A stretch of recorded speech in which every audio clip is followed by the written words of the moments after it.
Salut à tous et bienvenue dans cette nouvelle vidéo. Donc elle fait un peu suite à la vidéo précédente, mais elle n'en a pas besoin d'aller voir la vidéo précédente pour la comprendre. Quand on était en train de lister nos scripts shell en fait avec les différentes actions qu'elle effectuait, on a pris pour exemple à un moment donné l'ajout de clés qui permet d'ajouter des dépôts, de nouveaux dépôts Debian. Sur la distribution, et j'ai dit ça typiquement par exemple c'est quelque chose que j'aurais pu fonctionnaliser, j'aurais pu mettre une fonction pour remplacer ça, je l'ai pas fait mais on aurait pu le faire. Et donc je prends prétexte à ça en fait pour vous donner un exemple d'écriture de fonction dans ces cas là. Donc j'ai repris exactement ce qu'on avait vu, c'est-à-dire deux formulations différentes pour ajouter les clés, une qui était dans l'installeur Jitsi et une autre dans l'installeur SQL, et une fonction qui existait déjà qui s'appelle writeFile, qui n'a pas de rapport directement. Je l'ai pris juste pour son exemple structurel, parce qu'en termes de nombre d'options, en fait, elle correspond à peu près à ce qu'on va avoir besoin pour faire rapidement, très rapidement notre fonction. Donc comme je vous ai dit, c'est l'avantage, plus vous écrivez de code et de fonctions, bash, c'est valable pour tous les langages, mais plus vous allez pouvoir aller vite en fait après, pour écrire un nouveau code quand vous en avez besoin. Donc typiquement, notre fonction d'origine, elle servait à écrire un fichier, et elle prenait une option, on pouvait soit ajouter du code dans le fichier, soit créer un nouveau fichier. Donc ici, ça va être différent, vu que les deux options qu'on va avoir, c'est d'utiliser la première méthode ou d'utiliser la seconde méthode. Donc la première chose qu'on va faire, c'est nommer notre fonction. Donc je vais l'appeler KeyAdd. Après, vous pouvez l'appeler comme vous voulez. Donc, nos options. Add et create. Voilà, c'est la première chose sur laquelle on va agir. Donc à la place, on va avoir une option qu'on peut appeler JPG ou wget. Je sais pas, vous l'appelez comme vous voulez. On va l'appeler, allez, rapport wget. Et une deuxième fonction qu'on va appeler, une deuxième option, pardon, qu'on va appeler keyServer. Voilà. Une fois que c'est fait, on va remplacer ça par le code dont on a besoin. Donc dans le cas du wget, on va prendre notre exemple, notre ligne. On va remplacer ce qu'il faisait avant par ça.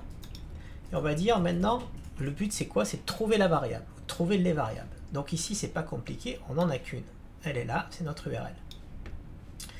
Donc ici on avait une variable qui s'appelait file2write. On va l'appeler URL, qui sera donc le deuxième paramètre. Et ici on va donc avoir notre URL, donc ici on va mettre $URL, et voilà, on a notre écriture. Donc comment on va faire après? Une fois que ça sera écrit, il nous suffira de faire un key add avec notre option 1, donc qui est wget,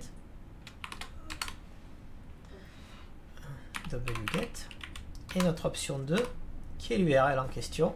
Alors cette URL, elle pourrait être soit stockée dans une variable, soit on peut l'appeler directement dans la fonction de cette manière.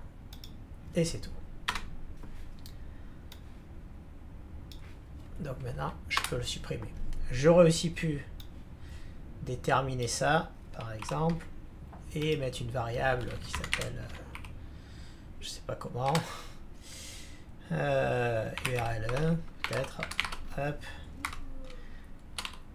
et en fait le mettre ici et remplacer ça par un $URL. Ou après on peut faire aussi quelque chose qu'on peut appeler directement en ligne de commande, après c'est comme on peut selon les besoins. Donc on va passer maintenant au deuxième format. Donc ce deuxième format, on a quoi ici? On a déjà notre key server, on a déjà notre URL, ici on a bien une URL aussi en option. Donc ça va passer tout seul. Ce qu'on va avoir besoin, en fait, c'est de rajouter notre troisième variable. Donc ici, pareil, on repère toujours les variables. On a ici notre variable URL. Donc, hop, on la remplace par un $URL. Et là, on a une autre variable, alors qu'on peut appeler key, par exemple. Donc on va remplacer notre content fail par un key. Et ici, on va remplacer par un $key. Donc après, pour l'utiliser, comment on va faire? C'est pareil, on va faire un key add. notre méthode, au lieu d'être un wget, je vais y arriver, donc va être key server, qu'on a déterminé, qui est ici. Et on va lui passer en option, toujours pareil, notre URL, donc qui cette fois est key server.ubuntu.com, et on va lui passer la clé, hop, comme ça. Voilà. Et pour la troisième, c'est le même schéma, il n'y a que la clé qui change.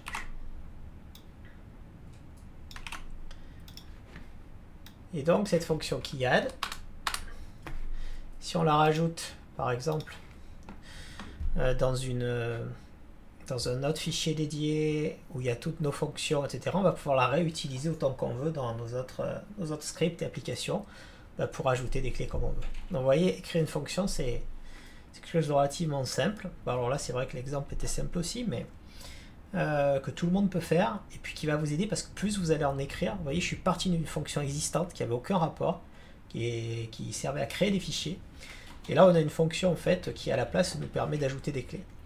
Je me suis juste servi de la structure en fait de base qui était similaire, et plus vous allez écrire de fonctions, et plus vous allez pouvoir faire ça de la même manière.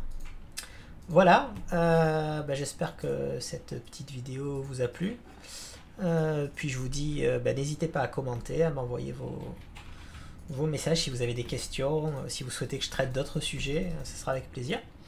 Et puis je vous dis à bientôt dans une prochaine vidéo.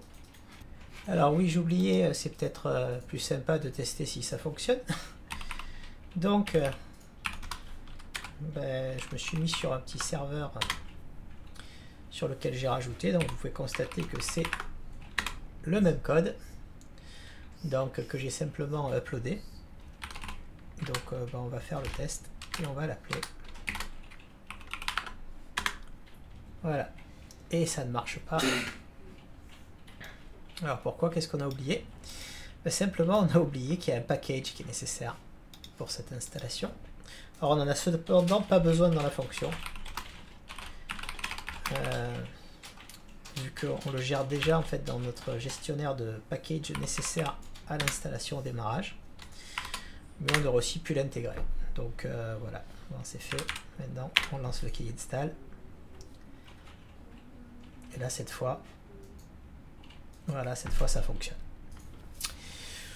Voilà, du coup j'ai rajouté ça dans une seconde vidéo. Je vais voir comment je peux fusionner les deux, juste pour que vous ayez la petite démo qui va avec. Je vous dis à bientôt.